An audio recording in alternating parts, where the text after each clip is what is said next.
2023年製新型 N ワゴンカスタム L ターボデビュー38。いつも動画をご視聴いただきありがとうございます。プロローグ。前作では新車が納入された時点で即変更するべき設定を一挙にまとめてご視聴いただきました。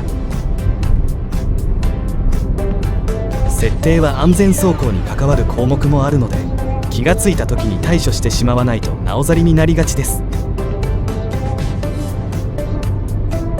その際オプション装備も一挙に対処してしまえば時間の節約にもなりますし、安全上も非常に有効です。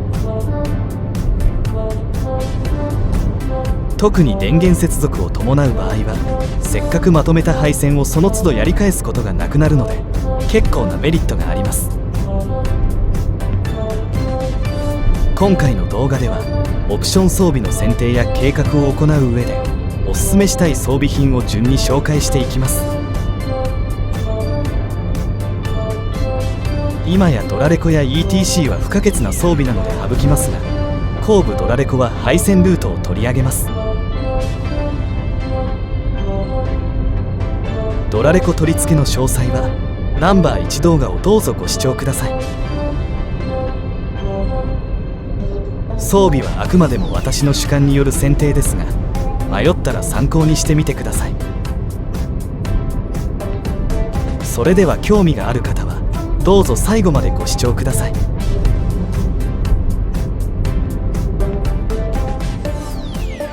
オプションカプラー。オプション装備としてまず必要なのはオプションカプラーで、これがないと電源が必要な機器は増設できません。他にヒューズ付きリード電源もありますが4種類も取り出せません。取り出せるのは常時電源プラス B、 アクセサリー電源 ACC、 イルミ電源イルミ、イグニッション電源 IG2 です。詳しくはナンバー1動画をご視聴ください。各々の分岐には適切なヒューズを取り付けて使います。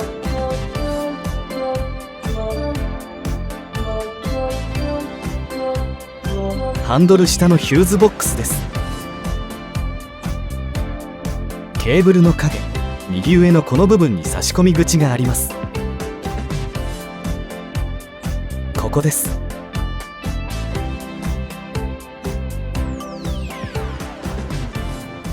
付属のヒューズを下から2段目、左から2つ目に差し込んで完了です。後部ドラレコの配線ルート。ドラレコは今や必需品ですが、後部の場合は配線が大変なので簡単にできるルートを示します。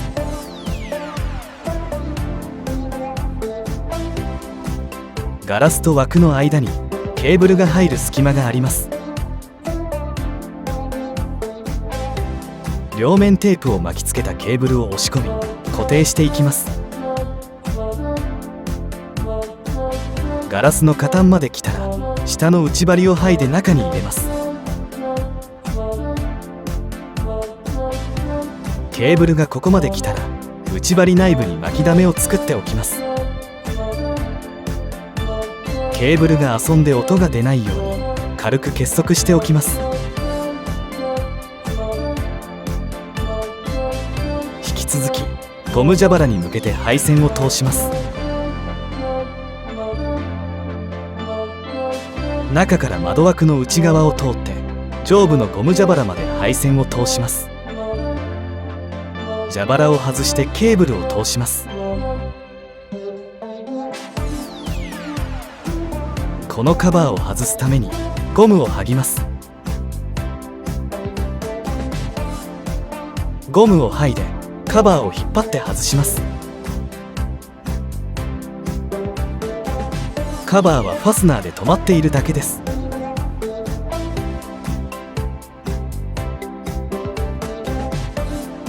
ゴムパッキンは引っ張れば簡単に外れます。カバーを引っ張って外し隙間を作ります。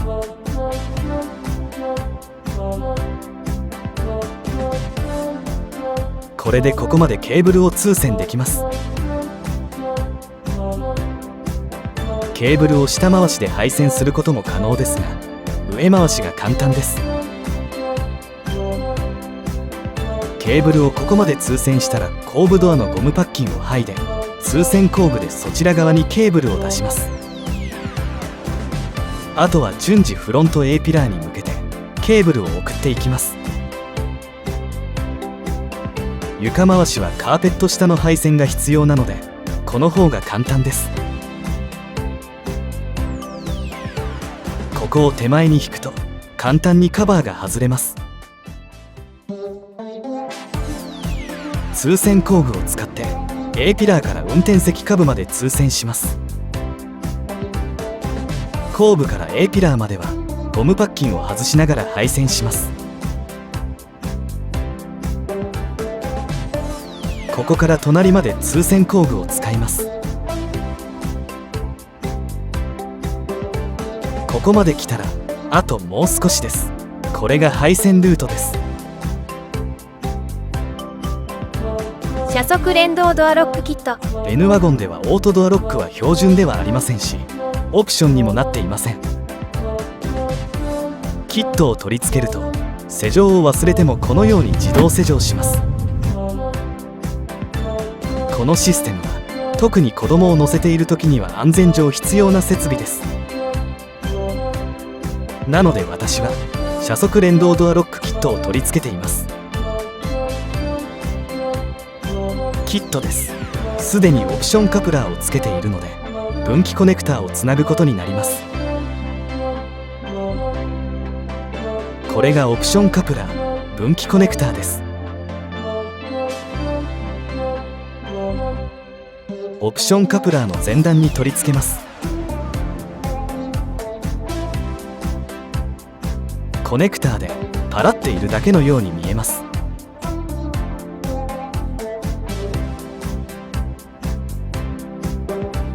キットを開封します。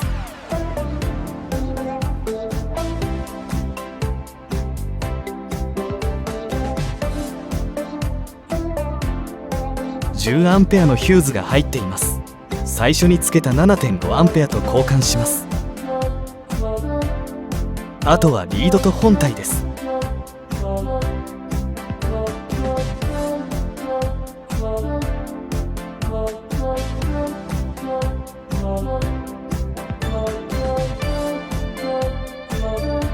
これが本体です。付属のテープで貼り付け固定します。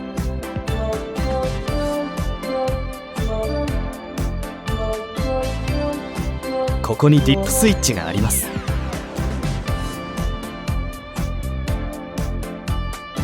設定はドアロックや解除のタイミング、ドアオープン時のハザード、バックハザードの4種類を選べます。この面に両面テープを貼り付けます。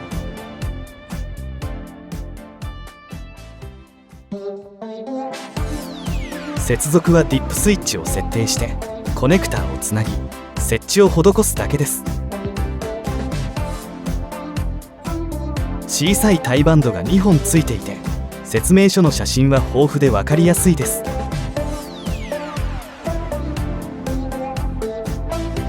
ディップスイッチの説明も詳しく紹介されています。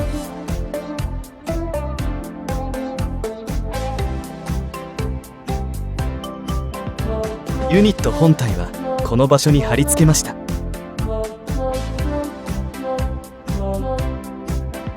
設置線をインパネ内部からボルトまで配線します。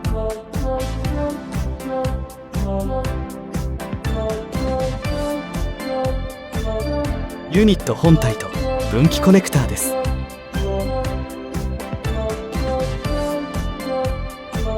配線がこれだけなのでヒューズボックス周りはすっきりしています。その他の配線は上側にまとめてあります。これでディップスイッチの変更も容易です。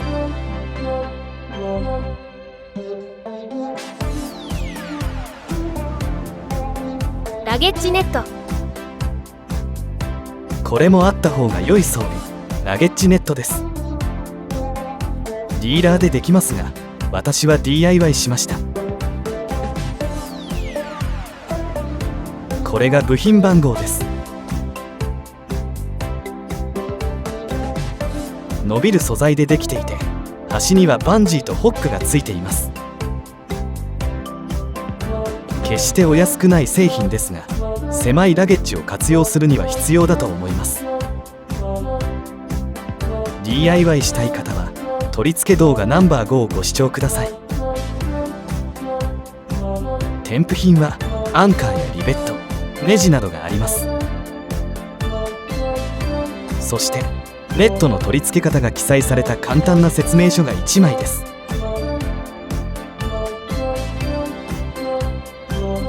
そしてこれは販売店にお願いして手に入れた施工要領図で、文書番号90です。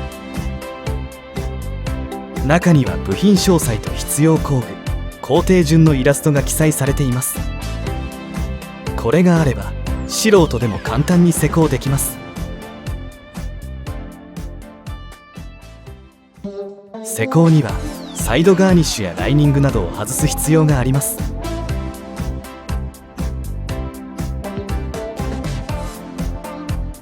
両サイドのライニングを外すため、ライニングにかぶっているすべてを外します。このように施工要領図に従って順次行えばそう難しくはありません。ネットを取り付けます。ネットの裏表を間違えないように確認します。ネットのバンジーをアンカーに取り付けます。一番下はホックになっています。隙間があってそこに引っ掛けるだけなので簡単です。ライニング外しに時間がかかりますが、アンカーさえついてしまえばネットの取り付けは30秒かかりません。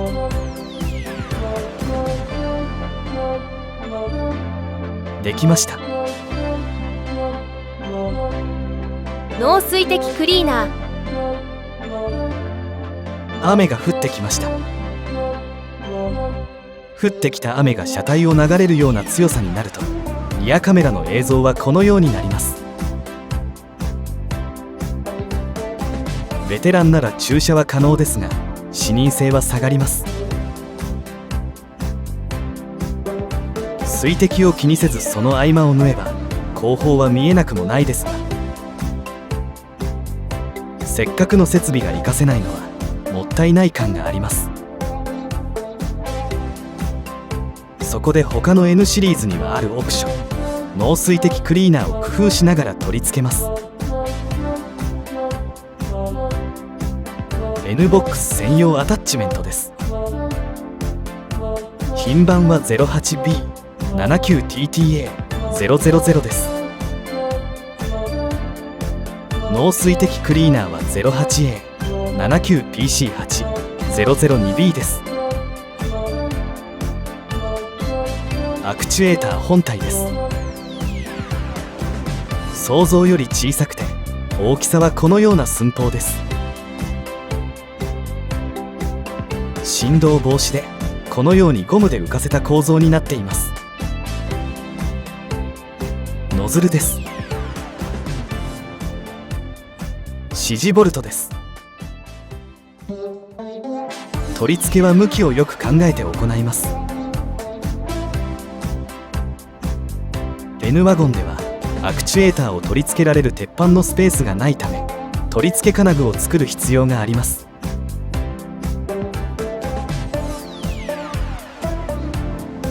金具はこの場所ですが、ノズルはこの辺りです。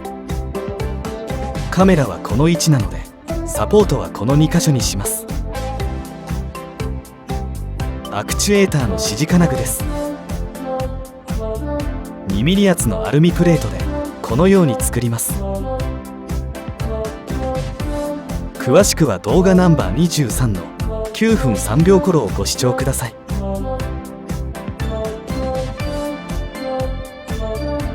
作った金具でアクチュエーターを取り付けます。それらの取り付け詳細は動画ナンバー24をご視聴ください。配線を処理したら消音ボックスを取り付けます。消音ボックスは不要になったサンシェードで作っていて、中にスポンジを詰め込みます。膨らんだ分少しいびつになりましたが、箱を閉じました。詳細はナンバー28動画をどうぞご視聴ください。リアサイドパネル内のリバース線にジョイントしました。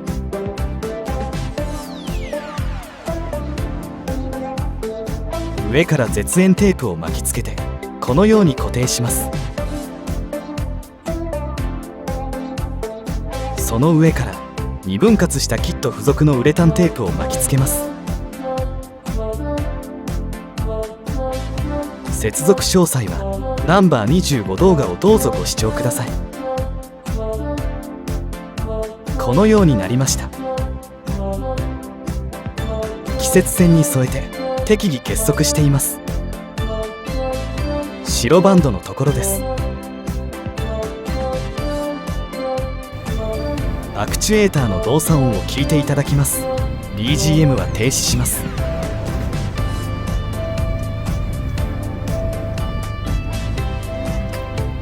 消音ボックス取り付け前の動作音です。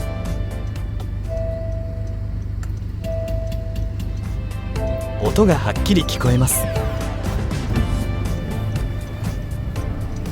消音ボックス取り付け後の動作音です。スイッチが前面の押しボタンですが、ボタンを押す音しか聞こえません。スイッチ移設はナンバー35動画をどうぞご視聴ください。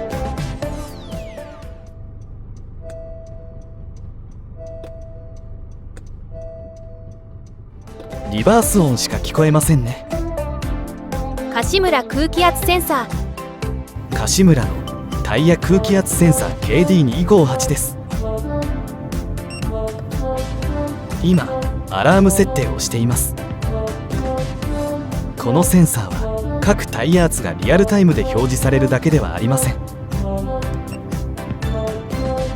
高低圧と高温アラームの設定や各タイヤ温度の表示、電源電圧の表示、センサー電池電圧の表示や電池切れ表示と小さいながら機能は多彩です。私の場合、空気のちょい漏れ、パンク発見に役立っています。これがパッケージです。全モデルより横幅が大幅に小さくなり、幅 45mm× 高さ 35mm です。内容物を確認しましょう。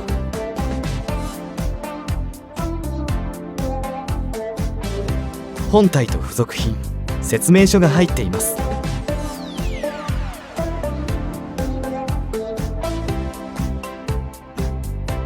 説明書の表面には製品仕様や取り付け方法が記載されています。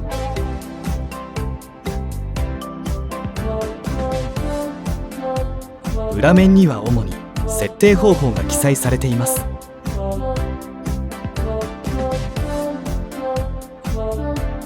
こちらはセンサーの電池交換やその取り付け方法と主電源の取り方が載っています。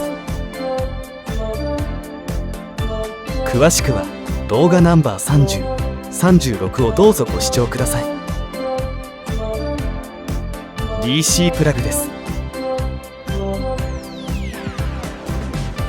本体です。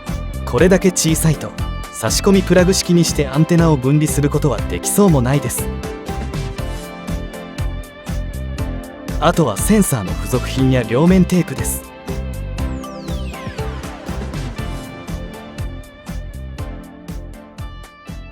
センサーです。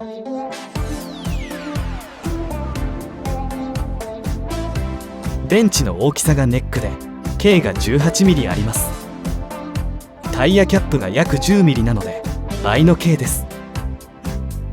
センサー本体とナットの締め付けが悪いとエア漏れしたり外れたりするので注意です。このような構成になっています。長くなりましたがいかがでしたでしょうか。動画がオプション装備の参考になれば幸いです。今回も最後まで動画をご視聴いただきありがとうございました。次回作にどうぞご期待ください。チャンネル登録と通知をオンにお願いします。